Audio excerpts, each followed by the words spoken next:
স্বাগত দীপ্ত সংবাদে, সাথে আছে আমি কাজী আসিফুজ্জামান।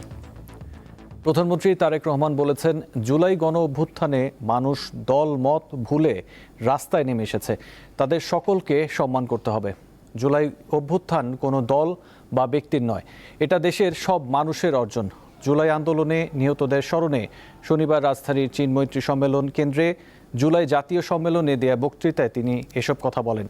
2024 সালের ওই গণ অভ্যুত্থানে নিহতদের পরিবারের পক্ষ থেকে প্রধানমন্ত্রীর কাছে ছাত্র জনতা হত্যায় অভিযুক্ত শেখ হাসিনার বিচারের দাবি জানানো হয়। পাশাপাশি সরকারের কাছে সহযোগিতার প্রত্যাশার কথাও তুলে ধরেন ভুক্তভোগী পরিবারের সদস্যরা। স্মরণ সভায় মন্ত্রিসভার সদস্য, রাজনীতিবিদ, বিভিন্ন দেশের রাষ্ট্রদূত ও হাইকমিশনার, সামরিক ও বেসামরিক কর্মকর্তা ও পেশাজীবী নেতৃবৃন্দ উপস্থিত ছিলেন।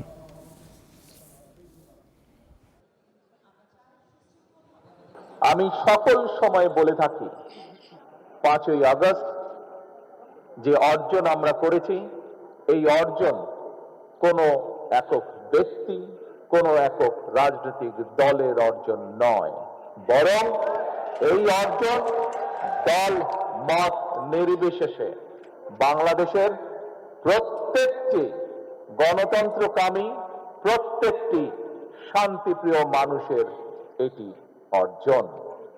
এই অর্জন করতে গিয়ে আপনাদের যারা উপরে বসে আছেন, এপাশে যারা বসে আছেন, আমার হাতের ডান দিকে, তারা হয়তো দেখতে পাচ্ছেন, নিচে যারা বসে আছেন। ফুটবল বিশ্বকাপ 2026।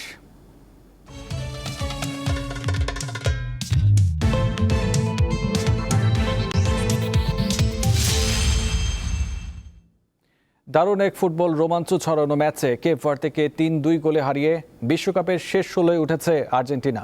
নির্ধারিত সময়ের পর অতিরিক্ত সময়ে ম্যাচ মাঠে গড়ালে শেষ দিকে প্রতিপক্ষের আত্মঘাতী গোলে জয় নিশ্চিত করে বর্তমান চ্যাম্পিয়নরা।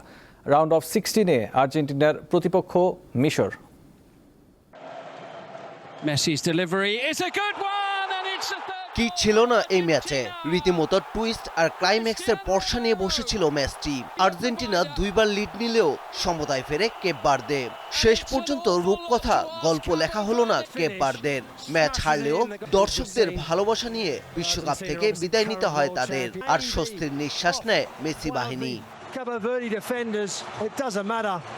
যুক্তরাষ্ট্রের মিয়ামিতে ম্যাচের শুরু থেকেই বল দখল আর আক্রমণের ধার সবকিছুতেই এগিয়ে ছিল আর্জেন্টিনা। 29 মিনিটে লিওনেল মেসির গোলে এগিয়ে যায় আর্জেন্টিনা। চলতি বিশ্বকাপে এটি MLS 10-এর 7ম গোল আর বিশ্বকাপ ক্যারিয়ারে 20তম।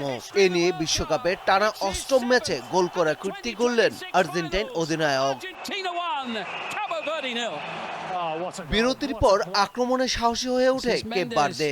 59 মিনিটে লারুস দুয়ার্তের দুর্দান্ত গোলে সমতায় ফিরে দেশটি।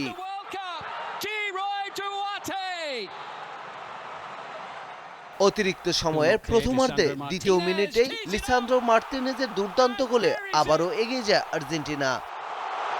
তবে 103 মিনিটে বাঁ দিক থেকে সিডনি লোপেসের অসাধারণ কার্লিং শটে আবারও সমতায় ফেরে কেপ ভার্দে।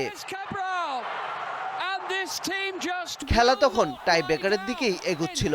111 মিনিটে আসে কেপ ভার্দের নিষ্ঠুর মুহূর্ত। মেসি কর্নার থেকে রোমেলুর হেড বোরহেসের হাতে লেগে খানিকটা দিক পাল্টে জড়িয়ে যায় জালে। আত্মঘাতী এই গোলেই ভেঙে যায় কেপ ভার্দের স্বপ্ন। আর্জেন্টিনা মিশর শেষ 16 ম্যাচটি শুরু হবে আগামী 7 জুলাই বাংলাদেশ সময় রাত 10টায়। পারভেজ খোকন, দীপ্ত স্পোর্টস। বিশ্বকাপের শেষ 16-এ উঠেছে মিশর ও কলম্বিয়া।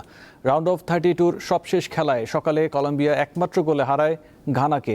রাতে আরেক ম্যাচে টাইব্রেকারে মোহাম্মদ সালার মিশর হারিয়েছে অস্ট্রেলিয়াকে। বিশ্বকাপের ইতিহাসে এই প্রথম নকআউট পর্বের কোনো ম্যাচ জিতল আফ্রিকার 7 পারের চ্যাম্পিয়নরা। খেলায় ইমান আশুর গোলে মিশর এগিয়ে যায় 13 মিনিটেই। দ্বিতীয়ার্ধের 55তম মিনিটে মোহাম্মদ হানির করা আত্মঘাতী গোলে সমতায় ফিরে অস্ট্রেলিয়া। এরপর অতিরিক্ত সময়ের খেলাও সমতায় শেষ হয় ম্যাচ গড়ায় টাইব্রেকারে, যেখানে 4-2 ব্যবধানে জয় নিশ্চিত হয় মিশরের। শেষ 16-তে ওঠার পথে ঘানার বিপক্ষে কলম্বিয়ার জয় 1-0 গোল ব্যবধানে। ম্যাচের 14 মিনিটে গোলটি করেন জন আরিয়াস। শেষ 16-এ লাতিন আমেরিকার দলটির প্রতিপক্ষ সুইজারল্যান্ড। আগামী মঙ্গলবার বাংলাদেশ সময় রাত 2টায় শুরু হবে শেষ 16-র এই ম্যাচ। অবৈধভাবে অনুপ্রবেশ করে সুন্দরবনের মৃগামারি খাল এলাকা থেকে হরিণ শিকারের ফাঁদসহ 4 জনকে আটক করেছেন বন বিভাগের সদস্যরা। পূর্ব সুন্দরবন বিভাগের চাঁদপাই রেঞ্জের সহকারী বন সংরক্ষক জানান, গতরাত 3টার দিকে টহল সদস্যদের দেখে পালানোর সময় ধাওয়া করে একটি ডিঙি নৌকায় অবস্থানরত 4 জনকে আটক করা হয়। পরে নৌকাটি তল্লাশি চালিয়ে জব্দ করা হয় হরিণ শিকারের 300 ফুট মালাফাদ, 105 কেজি কাঁকড়া ও 50টি নিষিদ্ধ কাঁকড়া ধরার চারুসহ অন্যান্য মালামাল। আটককৃতদের আদালতে উপস্থাপনের প্রক্রিয়া চলছে।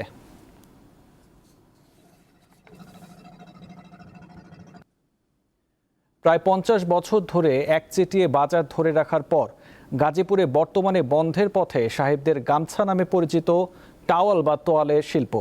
সুতা ও রং সহ কাঁচামালের লাগামহীন মূল্যবৃদ্ধি এবং ঘন ঘন লোডশেডিংয়ের কারণে সংকটে পড়েছে এই শিল্প।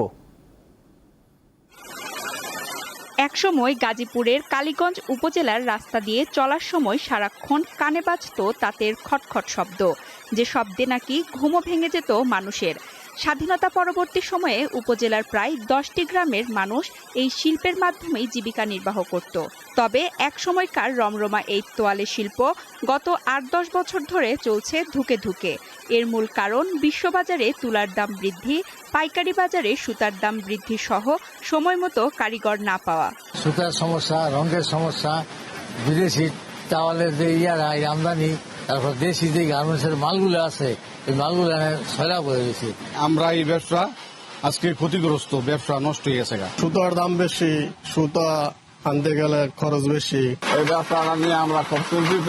সরকার কোনো অনুদান দিত তা আমরা একটু ভালোভাবে ফলতাম। ফলে পেশা বদলে অন্য পেশায় যেতে বাধ্য হচ্ছেন তাঁতিরা। কাজকর্ম যাই করি আমরা, সংসার এরকম চলে না, সারাদিন কারেন্ট থাকে না। এরপরে মনে করেন আগে এতেন খুব ভালো চলতো।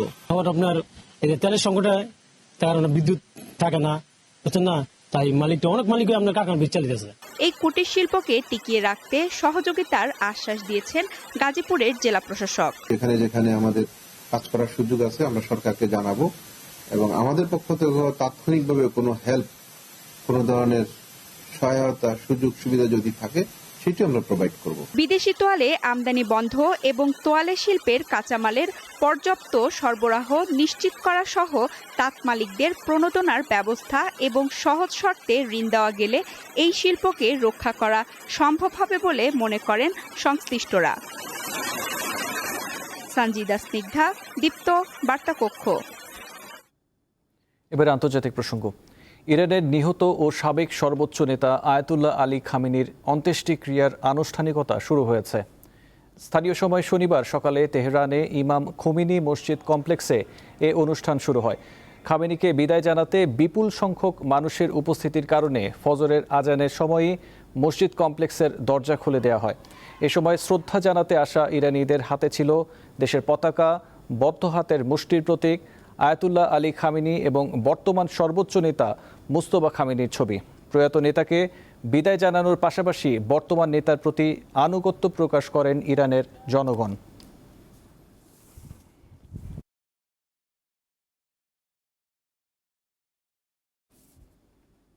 এই ছিল এখনকার মতো। পরবর্তী সংবাদ 5টায় দেখার আমন্ত্রণ রইল। এছাড়াও তথ্য বিনোদনের খবর পেতে চোখ রাখুন দীপ্ত টিভি ডিজিটাল প্ল্যাটফর্মগুলোতে। ধন্যবাদ।